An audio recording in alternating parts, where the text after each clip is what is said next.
आदाब। आज मैं आप लोगों के सामने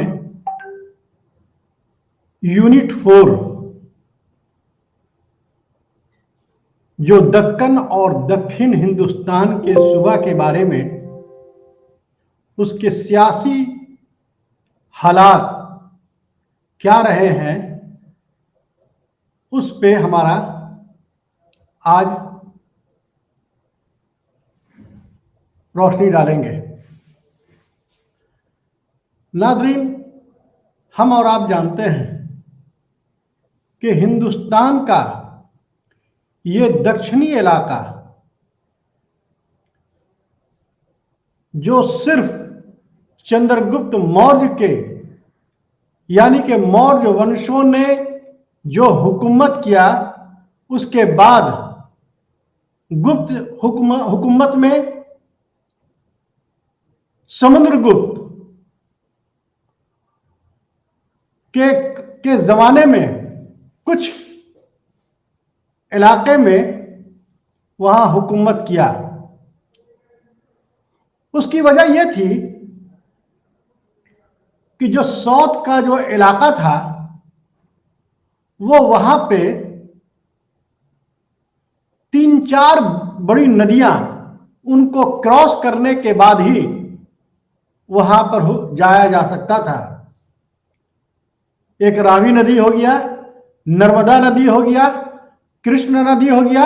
ये सारे नदी ऐसे थे कि जहां पर उत्तरी हिंदुस्तान से किसी भी बादशाह को वहां पर हुकूमत करना आसान नहीं था।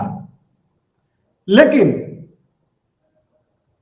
ये जो उत्तरी हिंदुस्तान दक्षिणी हिंदुस्तान का जो इलाका है 100 से लेकर 1200 ईस्वी तक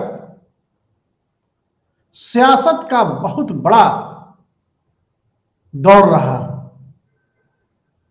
और यही वजह है कि हिंदुस्तान के दक्षिणी हिस्से को हिंदुस्तान में सॉदर्न इंडिया के नाम से यानी कि दक्कन साउथ के नाम से भी जाना जाता है। जुनूब हिंदुस्तान में सियासी जो हालात थे वो हालात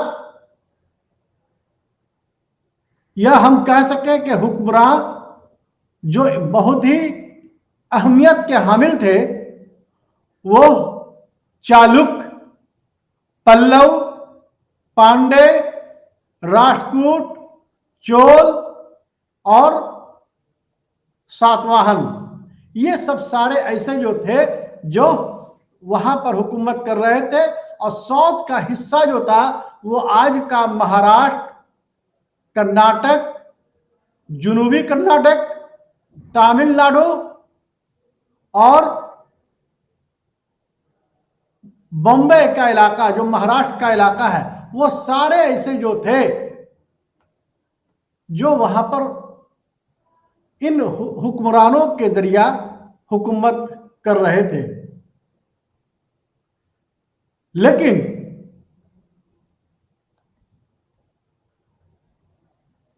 हम और आप जानते हैं कि ये दक्कन का हुक्मरान मिडावल इंडिया में जो है इसे दक्कन के नाम से दिया गया। प्राचीन यानी कदीम तवारीख में इसको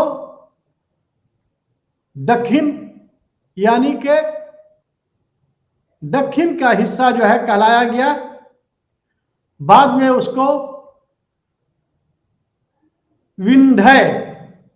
विंध्य के नाम से किया गया क्योंकि वो जो इलाका जो था वो जो है पहाड़ों का इलाका था और यही वजह यह है कि उसके उत्तरी हिस्सा में विंध्य पर्वत के नाम से भी जाना जाता है।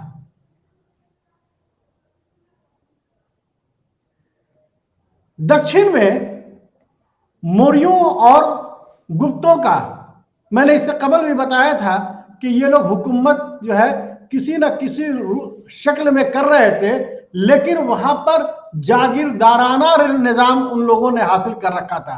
जागीरदाराना का मतलब फ्यूडलिज्म थे, यानी कि जिसे सामंती मतलब कह सकते हैं कि सामंती था कि वहां से लोग उसको टैक्स दिया करते थे, महसूल दिया करते थे, और देने के बाद जो है जो जहां पर कबीलाई या जो जागीर थे वो अपना वहां पर हुकूमत करते थे, लेकिन उसका इंतजाम जो है वो किसी न किसी शक्ल में वो जो सेंट्रल का जो राजा होता था वही ये करते थे।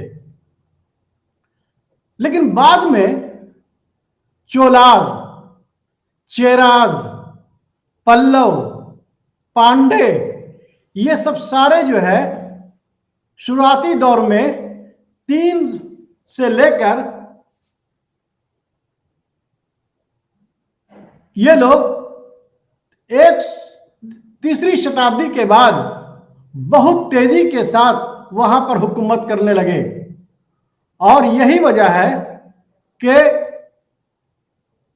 जो महाराष्ट्र का इलाका, जो दक्कन का इलाका को 300 बीसी से लेकर 300 एडी यानी कि 600 सालों तक उसे संगम के दौर से भी जाना जाता है।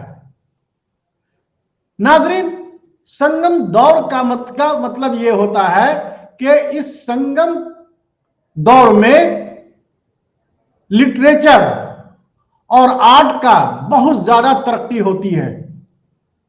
और क्यों तरक्की होती है? इसलिए कि जिस तरीके से समुद्रगुप्त के जमाने में जो समुद्रगुप्त का जो अभिलेख जो मिलता है, उस अभिलेख का जो लिखने वाला हरिसेन था, उसी तरीके से इस जगह पर कल्हन का भाई बिल्हन भी दक्षिणी भारत में एक बहुत बड़ा शायर की हैसियत से वहां पर रह रहा था। तो ये संगम का जो इलाका जो था, उसमें जो है जो इलाका जो था, हमने कहा कि ये नर्मदा नदी, कृष्णा नदी और गोदावरी नदी, ये सब सारे नदियां ऐसी ऐसी थी कि इसके पास जो है वो लाइन मार्क था कि वहां से एक दूसरे को गुजरना बड़ा ही मुश्किल हुआ करता था। लेकिन सवाल ये उठता है कि ये जो संगम काल है या दक्षिणी भारत का जो हिंदुस्तान है, उसको जो है आखिर जो है इसको स्टोन एज कहा जाता है। ये स्टोन एज जो 1000 वर्षों से था, स्टोन एज का मतलब यह हो गया कि वहां के लोग पहाड़ों पर रहते थे, खेती बाड़ी कुछ करना सीख गए थे, औजारों का इस्तेमाल होना शुरू हो गया था, और काली और लाल जो पोएट्रीज थे, पोएट्रीज जिसको हिंदी में मृत भांड कहा जाता था, ये सब सारा जो है मिलना शुरू हो गया। वहां के लोग जो जो जो इंतकाल हो जाते थे तो उसको कब्रों में बड़े पत्थर से ढक दिया जाता था। और उत्तर भारत से जो दक्षिण भारत में जो संस्कृत का फरोग हुआ, उसमें सबसे पहला नाम जो आता है अगस्ता मुनि का नाम आता है। हम और आप जानते हैं कि जितने भी हुक्मरान हुए या दक्षिण पूर्व एशिया में जो बौद्ध धर्म का तेजी के साथ या हिंदू धर्म का बहुत तेजी के साथ जावा, सुमात्रा, बेबीलोनिया, इंडोनेशिया, ये सारे जगह पर जो हुए, उनमें जो है भारत के जितने भी जो थे उन लोगों ने नुमाया किरदार अदा किया है। और यहीं से भारत से ही वहां गए और जाने के बाद जो है वहां पर हिंदू धर्म का और बौद्ध धर्म का बहुत तेजी के साथ जो है फरोग होना शुरू हो गया। 300 BC में तीन हुक्मरान जो अहमियत के हामिल थे, उनमें चोल, चेर जो थे वो केरल में थे और पांडव जो तमिलनाडु में थे। हम अगर कह सकें कि शुरुआती के दौर में ये जितने भी जो लोग रहे, कबीलाई रहे, कोई बहुत बड़े अपने एक गांव में, एक शहर में ही अपना राज करते थे और कबीला के रूप में ये लोग अपनी पहचान बनाई। अब सवाल ये उठता है कि किसी भी तवारीख को समझने के लिए हम कैसे समझें कि दक्षिण भारत का इतिहास या तवारीख 1200 वर्षों तक बहुत ही अहमियत के हामिल थे, इसलिए कि उस वक्त जो है लिखने पढ़ने की कोई लोग कुछ जानते नहीं थे। तो इसके लिए सबसे पहले हम जो लिटरेचर की जो किताबें मिलती हैं उसमें मेगास्थनीज की इंडिका से के बारे में बहुत तफसील से जानकारी मिलती है कि दक्कन में जो राज सियासत थे उसके अहमियत के हामिल कैसे थे। उसके बाद जो है अशोक के दूसरा अभिलेख और 13वां अभिलेख में, इंस्क्रिप्शन में से भी पता चलता है कि दक्कन का इतिहास, तवारीख कैसी थी। यानी कि ये सारी बातें जो कही जाएंगी या कही जा रही हैं उसको बगैर हम लिटरेचर के हम नहीं कह सकते हैं। इसके बाद जो है अशोक के जमाने में कलिंग की लड़ाई हुई थी जो उड़ीसा में हुई थी। उसका जो राजा था उसका नाम था खारवेल। उन्होंने भी एक इंस्क्रिप्शन खुदवाया था जिसका नाम है हाथी गुफा अभिलेख। ये सारी चीजों के बारे में दक्कन हिंदुस्तान के दक्षिणी हिस्से में जो हुक्मरानों की तवारीख को बहुत उजागर करती है। उसी तरीके से संगम दौर जो 300 BC से 300 एडी तक जो कायम था 600 वर्षों तक, उसकी तवारीख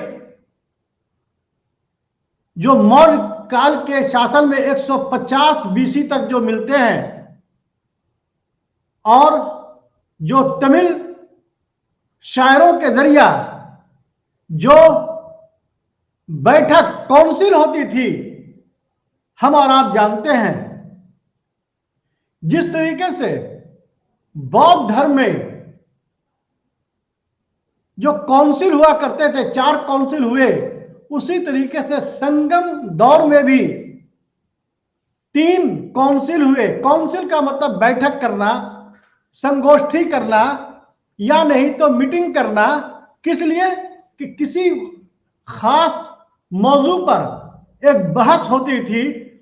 यही वजह है कि पहला काउंसिल जो हुआ वो मदुरई में हुआ, जो पांडव राजवंशों में था। पांडव राजवंश मदुरई में हुआ, जो जिसकी जानकारी अगस्ता, श्री अगस्ता के सदारत में हुई। दूसरी जो हुई संगम की जो बैठक हुई, काउंसिल हुई, वो अलय या उसे काट कपाट कूरम कहते हैं।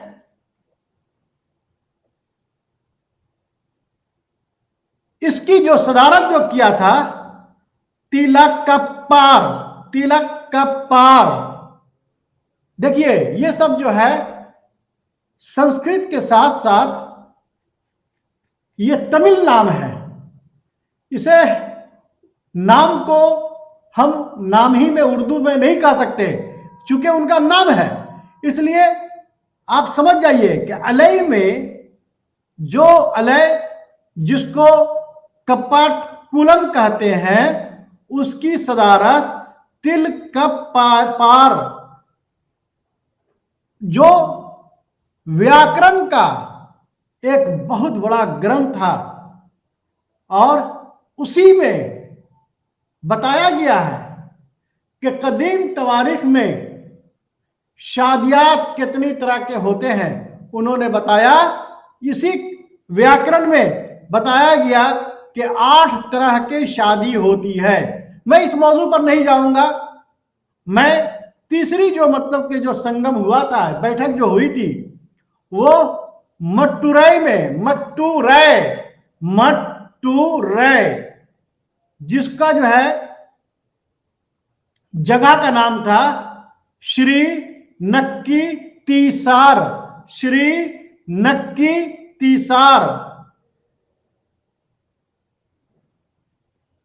अब सवाल ये उठता है कि ये जो संगम का जो लिटरेचर जो है उसे कहते क्या है। कहीं पर इसे कुरल नाम दिया गया है, कहीं पर त्रिपुरल कहते हैं, त्रिपुरल कहते हैं, या त्रिवरलू। याद रखिएगा, त्रिवरलू की रचना हुई, यानी कि इसकी लिखावट शुरू हुई। हाजरीन, उसके बाद जो है ये तीनों जो रचना जो हुई, जो लिखा गया, आज भी अगर आप देखेंगे तो उसका नाम जो है वो 3 ये जो संगम जो हुए थे, जिसको कुरल त्रिपुल कहते हैं, और ये जो रचना जो हुआ, जो लिखावट हुआ, उसको त्रिवरलू कहा गया। उसमें 3 रचनाओं का, 3 चीजों का हुआ। एक का नाम था शीलप अधिकारम। शीलप इस किताब का नाम है, ग्रंथ का नाम है। अब यह किताब का नाम है शीलप अधिकारम। ये नाम तो बदला नहीं जा सकता है। दूसरा नाम जो है सन्नी में कलम।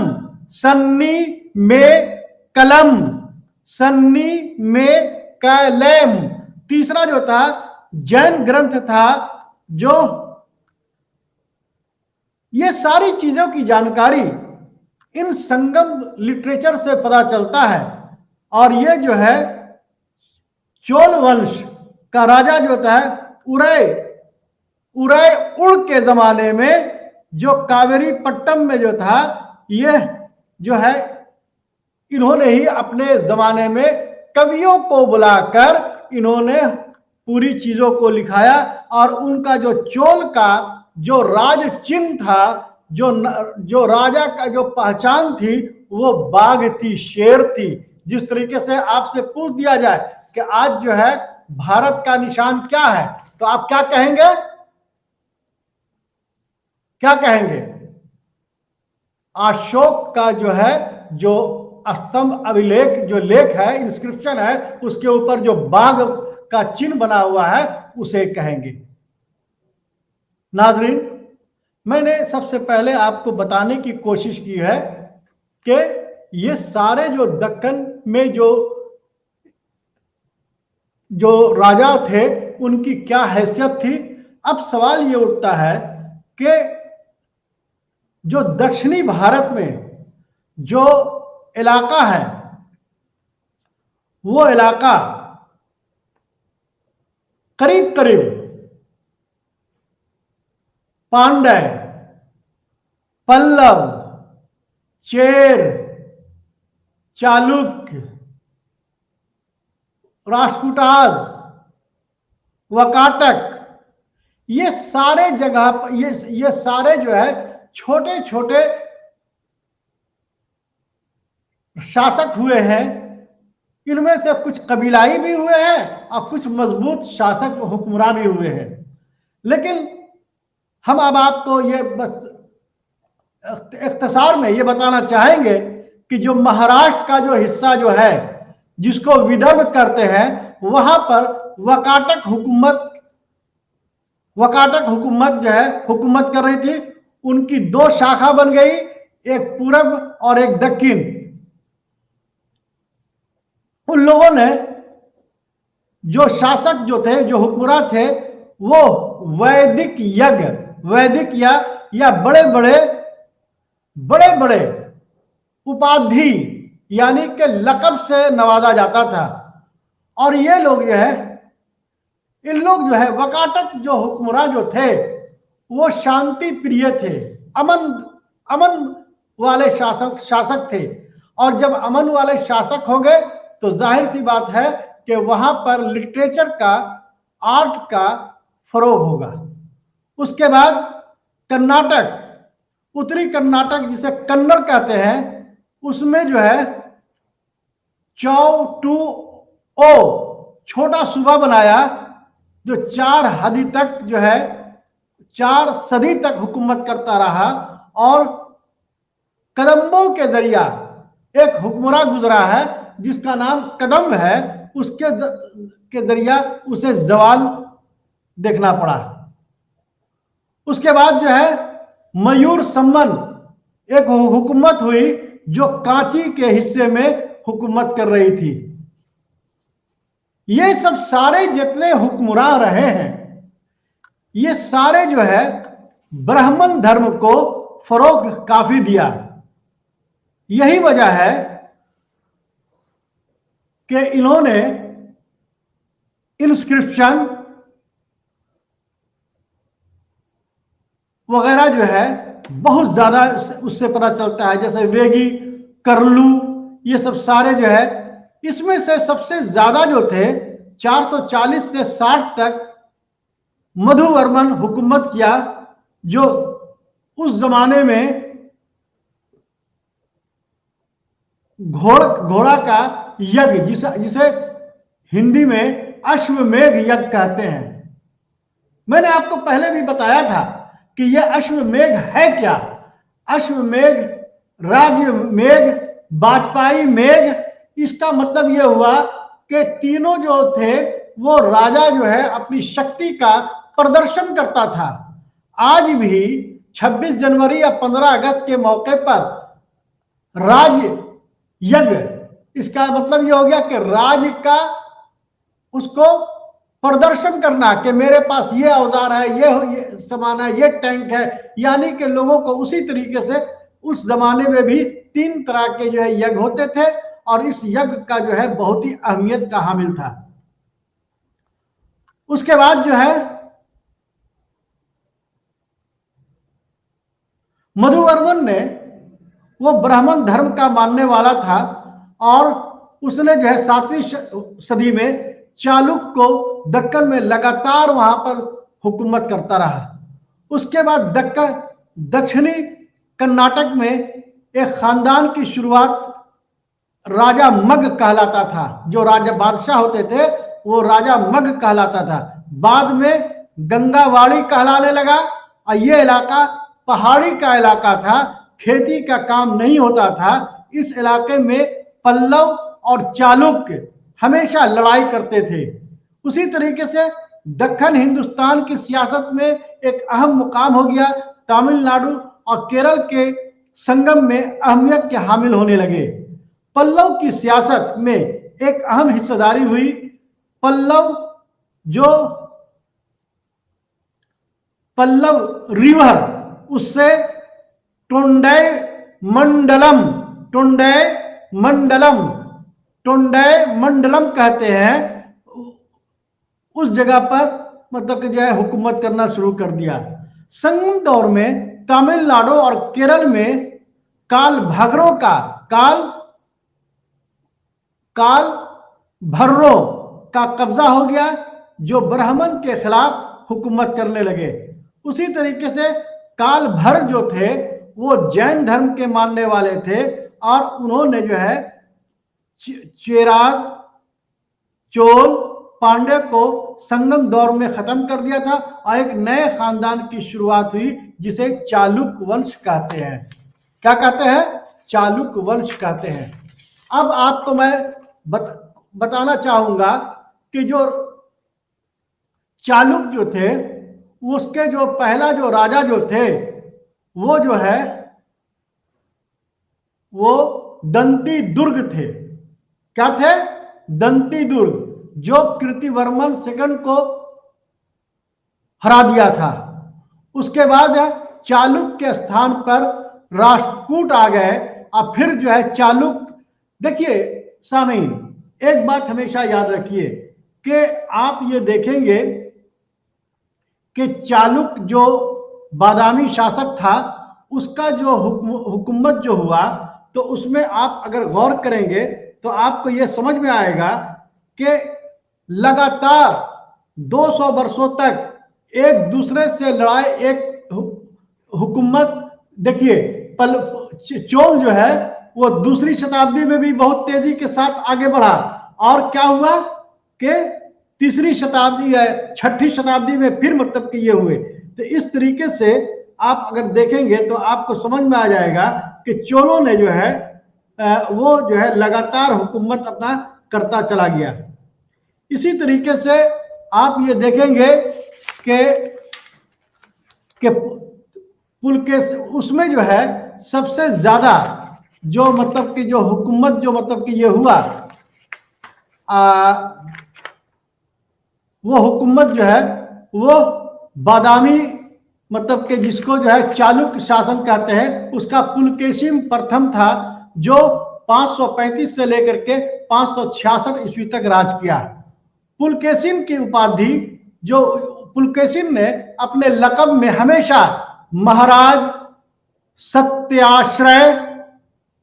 सत्याश्रय यानी कि सत्य बोलने वाला, उसके बाद रण विक्रम, ये उपाधि है उनका। रण विक्रम यानी कि ये लड़ाई के दिनों में जीत हासिल करने वाला। तीसरा जो लक़ब उसने हासिल किया था उसका नाम था पृथ्वी वल्लभ, पृथ्वी वल्लभ। और ये जो पुलकेशिन जो थे प्रथम जो फर्स्ट थे उसने जो है अश्वमेघ भी किए और अग्निस्तोक यज्ञ भी किया और उसके बाद हिरण्यक यज्ञ भी किया और अश्चय यज्ञ भी किया और वाजपेयी यज्ञ भी किया। इसका मतलब ये हिंदू धर्म में जो मतलब के जो है अब जो है जो ये वाजपेयी यज्ञ का मतलब ब्राह्मणों को आदर और सम्मान करने का है कि यानी कि यह इस तरीके से ये सब जो यज्ञों का जो था वो एक नाम था। पुलकेशिन ने अपनी राजधानी के लिए वातापी, जिसको बादामी भी कहते हैं, बादामी में ये किया। इसके बाद जो है मंगलेश आए। मंगलेश जो है उनका जो ये हुआ 568 ईस्वी से लेकर के 610 ईस्वी तक शासन किया। उसका जो राजा तो था उसका कीर्तिवर्मन प्रथम था, जो उसका भाई मंगलेश का भाई था। इसका भी लक़ब जो है रणविकांत, उर्राविकांत, पृथ्वी वल्लभ। और ये भी जो है जो ये तमाम लोग ब्राह्मण धर्म के मानने वाले थे और उसमें सबसे ज्यादा मंगलेश जो थे वो भागवत धर्म का जो शिव का भक्त था, शिव का मानने वाला था। इसने जो विजय हासिल किया 602 ईस्वी में कलचुरी के बौद्ध राजा विजय और रेवती द्वार पर अधिकार कर लिया, यानी कि कब्जा कर लिया। गृह युद्ध, उस जमाने में आपसी संघर्ष लड़ाई जो है बहुत तेजी के साथ शुरू हो चुकी थी, जिसका गृह युद्ध हुआ, जो मंगलेश और पुलकेशिन फर्स्ट के बीच में हुआ। गृह युद्ध में मंगलेश बुरी तरीके से हार गए। अब सवाल ये उठता है कि अब इसमें जो है पुलकेशिन द्वितीय यानी कि दूसरी सबसे ज्यादा 610 यानी कि चालुक्य खानदान में सबसे मजबूत राजा जो हुआ वो पुलकेशिन सेकंड हुआ, जिसका जो है 610 से लेकर 622 ईस्वी तक हुकूमत किया, यानी कि 32 वर्षों तक हुकूमत करता रहा। बादामी चालुक्य में सबसे महान राजा था। अब आप देख लीजिएगा कि चालुक्य में तीन मतलब के बादामी चालुक्य हो गए, उसके बेंगी चालुक्य हो गए और कल्याणी चालुक्य हो गए। ये तीन जो है चालुक्य खानदानों ने अलग अलग तरीके से इन लोगों ने राजधानियां बनाई थी, और ये जो है करीब करीब 500-600 वर्षों तक अलग अलग नामों से जाना गया, लेकिन नाम इन लोगों ने सिर्फ जो है अलग अलग जो है राजधानी बनाने की वजह कर किया।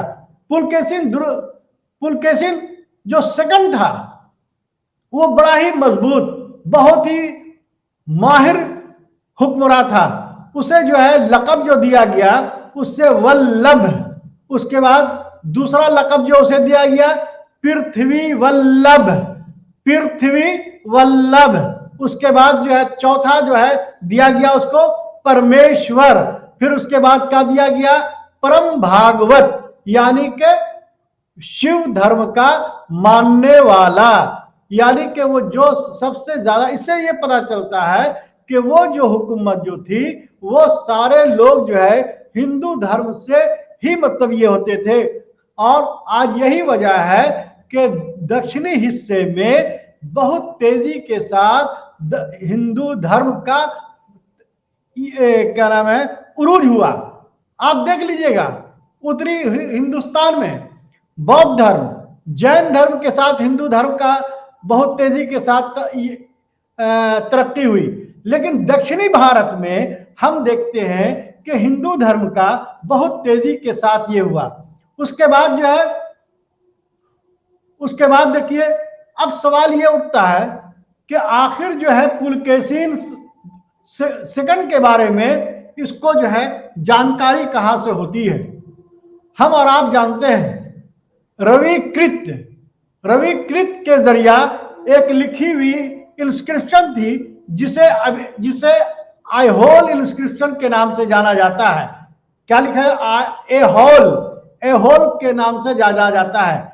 ये जो है सेकंड जो था पुलकेशिन सेकंड जो है मंगलेश के साथ गृह युद्ध किया। दूसरी बात जो है गोविंद के साथ ये क्या नाम है लड़ाई किया। उसके बाद अपैया के साथ किया। उसके बाद कई प्रांत उसके जीत में हासिल हुई। प्रारंभ शुरुआती दौर की जानकारी हमको मंगलेश की गृह युद्ध से भी होती है, लेकिन मंगलेश को पुलकेशिन सेकंड जो है कत्ल कर देते हैं। गोविंद के रियासत को कुछ हिस्से को पुलकेशिन ने अपना मित्र दोस्त बना लिया, यानी कि तीसरा जो है गोविंद पुलकेशिन को अपने सेना में शामिल कर लिया। इस तरीके से हम देखते हैं कि पुलकेशिन जो है बहुत तेजी के साथ अपनी बादशाहियत को आगे बढ़ा रहा था। उसी जमाने में एक कदम का राजा था, बनवासी नामक शासक था, जो गंगा वंश के नाम से भी जाना जाता था, जो मैसूर पर हुकूमत कर रहा था। अब वहां पर अलूपा में राज करता थे, जहां मैसूर एक जगह है। गंगा खानदान के राजा जो थे उसका नाम था दुर्विनीतगढ़, जो अपने बेटी की शादी पुलकेशिन सेकंड से कर दिया था। इसका मतलब यह हो गया कि शादियात के जरिया भी इन लोगों ने अपने राज को हासिल किया। उसी तरीके से अब हम आप देखते हैं कन्नौज के राजा हर्षवर्धन थे और हर्षवर्धन ही जो है वो दक्षिणी भारत में आए, लेकिन वो रावी नदी के से आगे नहीं बढ़ सके। उसको खत्म करने वाले पुलकेशिन सेकंड थे और इसी ये लड़ाई में 626 में लड़ाई में हर्षवर्धन का खात्मा हो जाता है, इंतकाल हो जाता है। उसी तरीके से पुलकेशिन ने हर्ष के जो दुश्मन थे, जिसको शशांक जो बंगाल का हुकूमत था, उससे अच्छे मतलब के जो है संबंध बनाए और कोगंद में उन्होंने बंगाल में एक जो है वहां अपनी फौज भेजा। लेकिन शशांक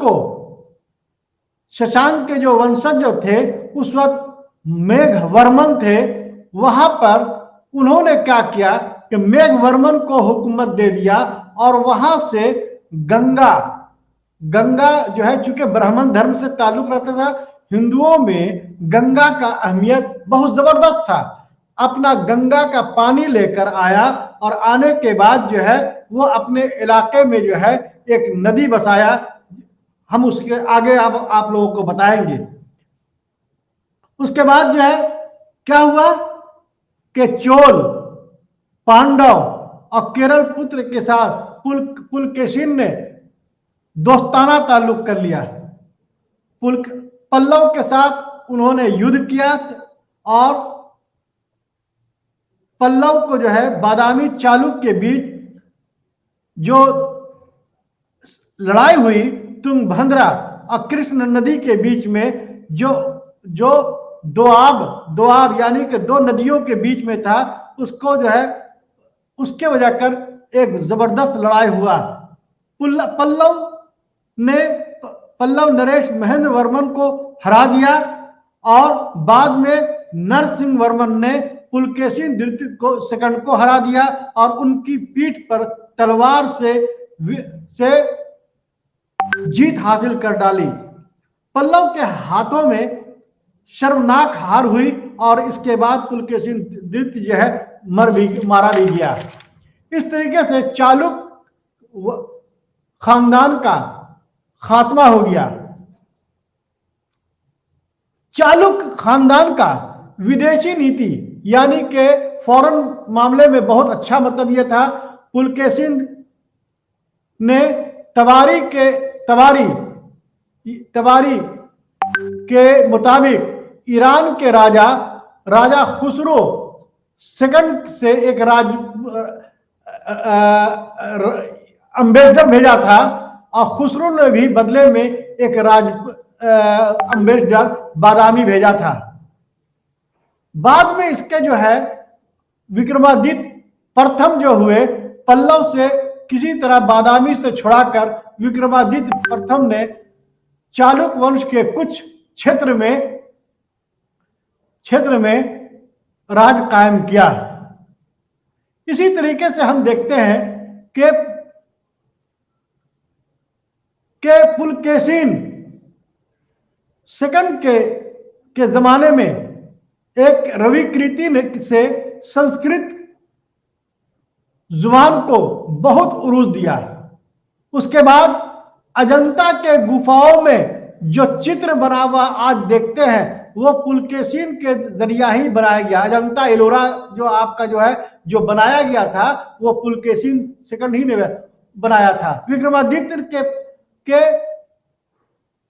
अब ये चालुक्य की जो वाइफ जो थी, पटकल में एक शिव मंदिर बनवाया था। पटकल में एक शिव मंदिर बनाया था।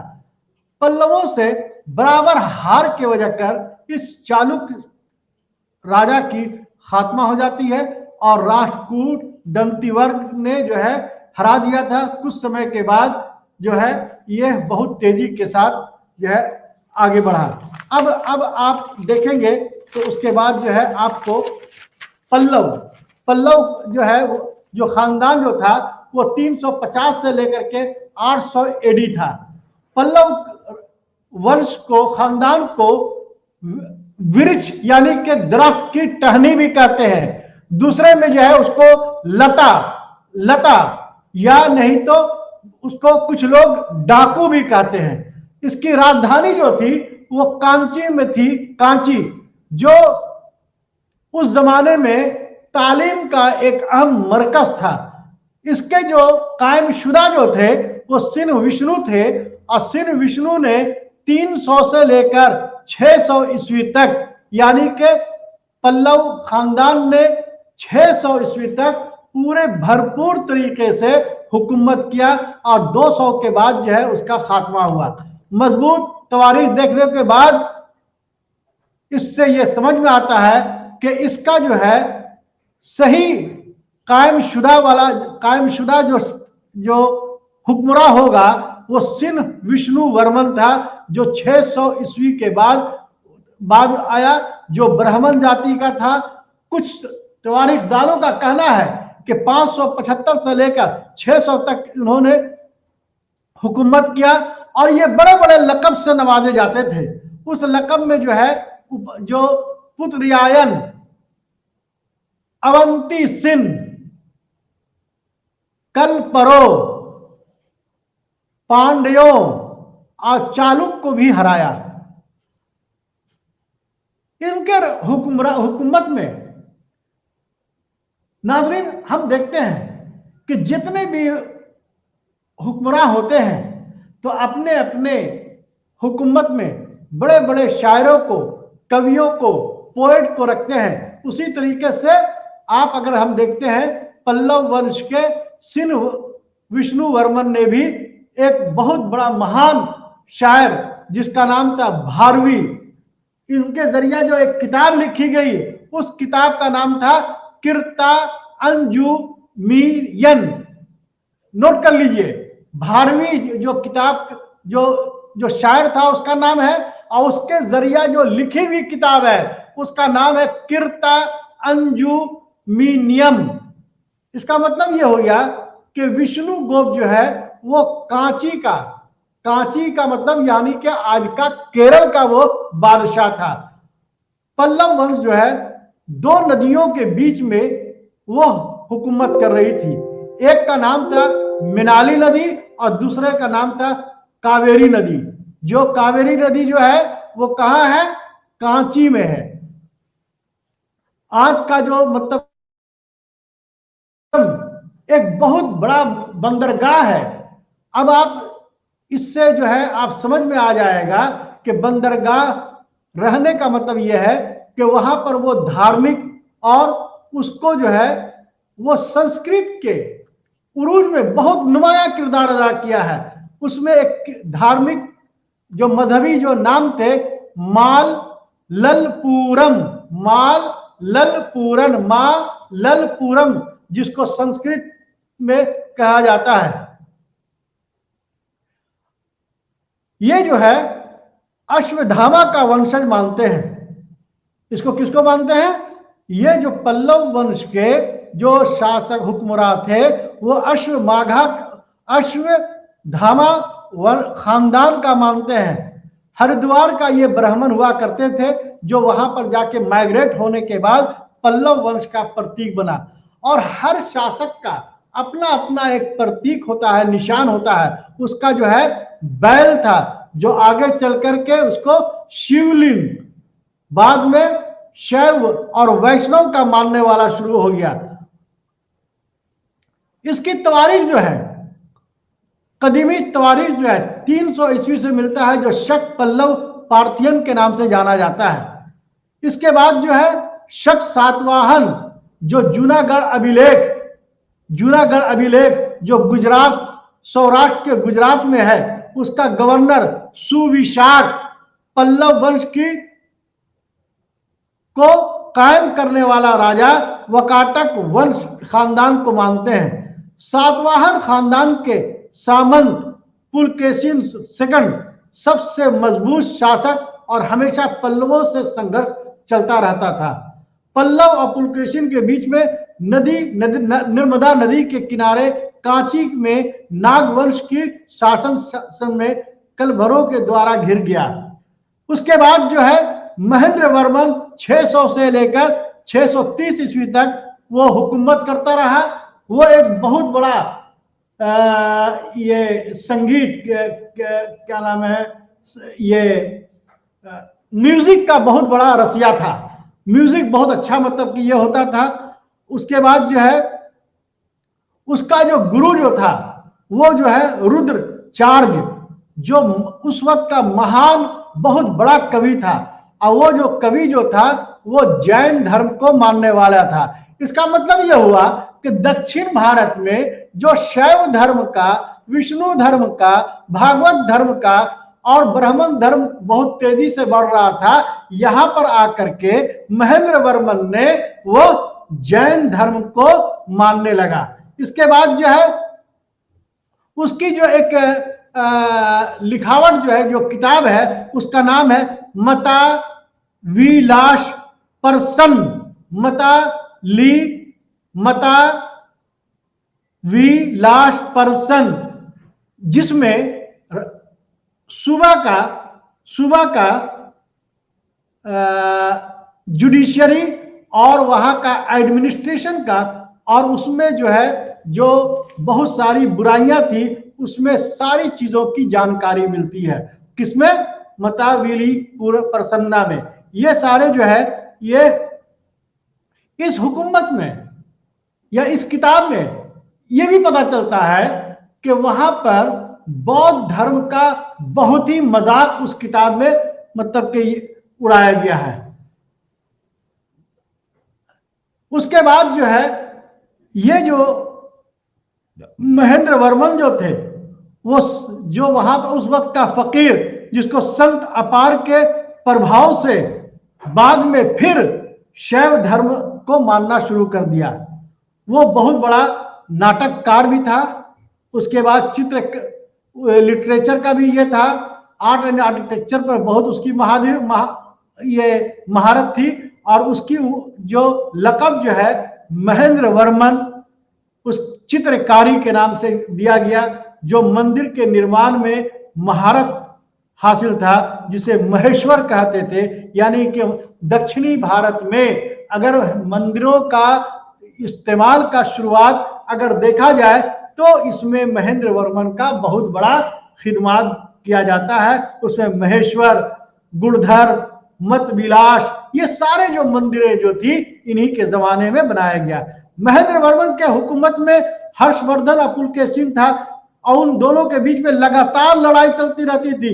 उसमें पट्टू कोटई अभिलेख से ये सारी चीजें जानकारी होती है। जैन मंदिर, उन्होंने जैन मंदिर भी बनवाया। सह परिवार का त्रिगान करा, वो सभी परिवार का यानी पूरे खानदान का लोग उस मंदिर में जो है नक्काशी यानी के चित्र बनाया सर। और जो दड़वीर देवता जो थे बगल में उनको रखा। यानी कि उस वक्त का जो हुक्मरान जो हुआ करते थे वो अपने खानदान के साथ अपने भगवान को भी वहां पर दिखाया करते थे, ताकि उससे ये समझ में आए कि ये जो है इनके ये। उसके बाद जो है नरसिंह वर्मन, उसने भी जो है अपना लक़ब जो है महामल, जिसको महामल का मानी होता है कि वो पहलवान था। और वो जो है पहलवान था और वो जो है मामल शैली, यानी कि मामल शैली एक शैली होती है, उसकी शुरुआत किया। वातिफ कौन राजधानी पुलकेशिन को राजधानी बनाया।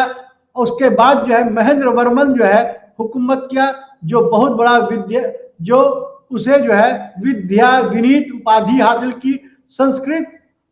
संस्कृत का बहुत फरोग किया।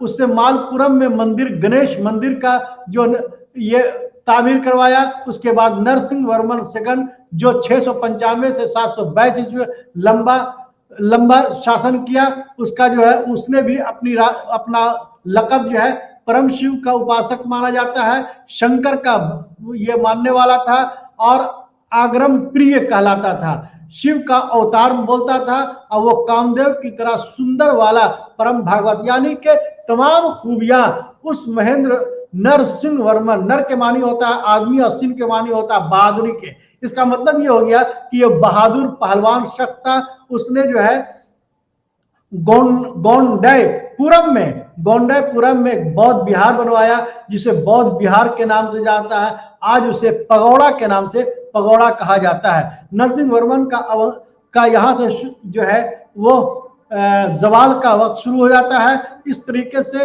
ये जो है इसका समाज जो है ब्राह्मण धर्म, शैव धर्म, विष्णु धर्म को फरोग देने में नुमाया करना, ब्राह्मणों को भूमि ये क्या नाम है दान में दिया जाता था, जिसे बगोदय ग्राम कहा जाता था, और जो क्या नाम है टैक्स से फ्री होता था। और उसने अश्वमेध यानी घोड़े दौड़ाए थे, और उसने यज्ञ करवाया था। शिक्षा और लिटरेचर में उनका बहुत बड़ा ये है, संस्कृत भाषा को फरोग देने में इस राजा का बहुत बड़ा ये रहा। उसी तरीके से आखिर में जो है पांडे के जो है मानी होता है पुराना शहर, पांडे के मानी होता है वृष यानी बहादुर से जानने वाला। पांड्य खानदान की जानकारी बहुत कम मिलती है, लेकिन कात्यायन के भाष्य और रामायण के पांडवों की चर्चा इसमें मिलती है। पांडव वंश के मुताबिक बुद्ध के समय पांडे राजकुमारी श्रीलंका से विवाह किया था। उसका जो है इसकी जानकारी हमें अर्थशास्त्र के कौटिल्य से, मेगास्थानीज के इंडिका से, के अभिलेखों से भी होती है। कलिंग के राजा खारवेल के हाथी गुफा से भी जो है पांडव वंश की जानकारी होती है। पांडव वंश के जो जानकारी होती है। एस्ट्रेबो के ने पांडवों में तोहफा के साथ दूध, जो रोमन अगस्टस सीजर जो उस जमाने में जो है ये थे, वहां पर अपने दूध को भेजा था। पेरिप्लस और टॉलमी के अनुसार मैदुर में राजधानी थी। पहला जो इसका हुकूमत जो शासक जो था, हुक्मरान था नेंदु छेलियन, जो 2री से 3री शताब्दी ईस्वी तक की क्या, वो बहुत ही बहादुर था। वो बहुत ही जो है बहुत ताकतवर था। 4 से लेकर 6 का सदी तक ये पल्लवों को हराकर ये अपना हुकूमत किया। मैदुर में इसकी राजधानी थी। इसको जो है बाद में इसको तोड़मंडलम कहा जाने लगा। दूसरा जो हुकूमत जो थी उसे जो है कहा जाता है कांदुगेन, जो 7वीं में शासन करने लगा, जो पल्लवों के सामंत के रूप में, सामंत की शक्ल में शासन कर रहे थे। उसके तीसरा जो हुकूमत जो पांडव का जो था हुक्मरान था, उसको अरिकिशेवरी, जिसे भारवर्मन के नाम से भी जानते हैं, ये बहुत ही जो है बहुत मजबूत हुकूमत था, और ये शैव धर्म के मानने वाला था। ये इंस्क्रिप्शन के द्वारा राजसिंह के मुताबिक नंदीवर्मन पल्लव वम्मल को बुरी तरीके से हराया। भारवर्मन राजसिंह के बाद वरगुन जो 765 से लेकर के 815 तक हुकूमत किया। इस महान शासक जो है उसको जो है मधुर कोन का लक़ब हासिल किया। उसके बाद जो है इसने कई तरह के ये जीत हासिल किया, जिसमें त्रावणकोर, सलेम, कोचंबुर, तंजूर, त्रिटनापल्ली, उसके बाद शिव और विष्णु के मंदिर बेतहाशा बनाए इन्होंने। उसी तरीके से कोयम्बतूर में शिव मंदिर जो आज मौजूद है, ये इसी की देन है राजसिंह वर्मन की। श्रीलंका पर भी इसने बुरी तरीके से हमला किया। श्रीमार का पुत्र पल्लवों के जरिया ये बुरी तरीके से हारा गया। पल्लव और पांडव खानदान हमेशा लड़ाई करते रहते थे, लेकिन जीत हमेशा पांडवों की होती रहती थी। पांडवों के राजा राजसिंह शासन का चोल शासक के कब्जे में आ गया, अधीनता स्वीकार कर ली। चोल शासक जो था निरपति कुलतोतुंग फर्स्ट, एक फिर पांडे की शक्ति और बढ़ गई, और फिर ये जो है ये बहुत सारे सुंदर पगोड़े बनाने लगे। इसके बाद सामेश्वर की हत्या के बाद कांची पर हुकूमत करने लगा। भारवर्मन को जो है अरिकोसरी मारवर्मन भी कहते हैं, जो चेरों को कई बार हराया था। भारवर्मन जो है अरब व्यापारियों से उसका संबंध ताल्लुकात बहुत अच्छे थे, और व्यापार को बहुत तेजी के साथ बढ़ाया। नौसेना में जो है इन्होंने जो है बहुत ज्यादा तरक्की की और 1293 ईस्वी में मार्को पोलो जो दक्षिण भारत की यात्रा पर जो सफर पर आया था, उसने तफसील के साथ भारवर्मन का जिक्र किया है। उसने जो है उसके बाद जो है उन्होंने आपसी लड़ाई के जरिया अलाउद्दीन खिलजी के सेनापति मलिक कफूर के कब्जे में जो है ये हुकूमत चली गई। तो हम जब देखते हैं तो हमें यह महसूस होता है कि दक्षिण भारत के हिंदुस्तान ये में बहुत तेजी के साथ अब सवाल ये उठता है कि उत्तरी भारत में हिंदुस्तान में और दक्षिणी भारत में ये लोग जितने भी जो लोग थे उसको जो है समाज जो है में कैसा मतलब कि ये होता था। तो उसका जो है उत्तरी उत्तरी में जो है समाज जो है वो जो है दो, एक ऊंचा जात एक नीचा जात।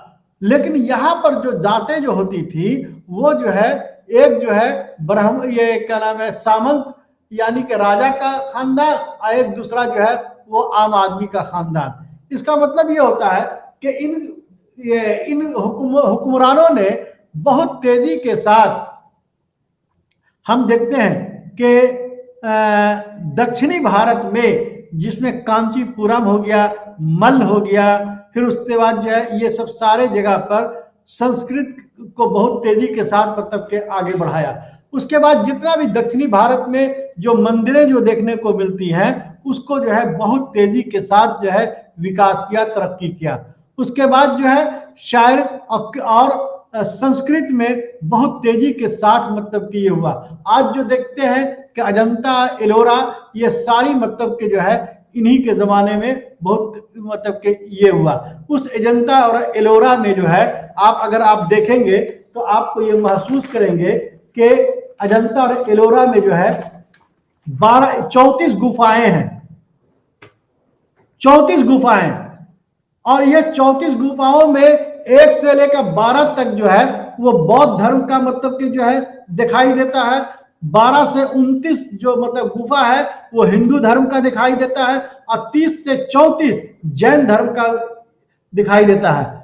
इसका मतलब ये है इसके खोजने वाले, इन गुफाओं को अजंता एलोरा को खोजने वाले फ्रांसीसी सफीर जो थे, जो वो मतलब के इसको बताते हैं। ये सारी जो गुफाएं हैं जो औरंगाबाद, महाराष्ट्र के औरंगाबाद में मतलब के जो है दिखाई देता है। इसके जो है तो हम देखते हैं कि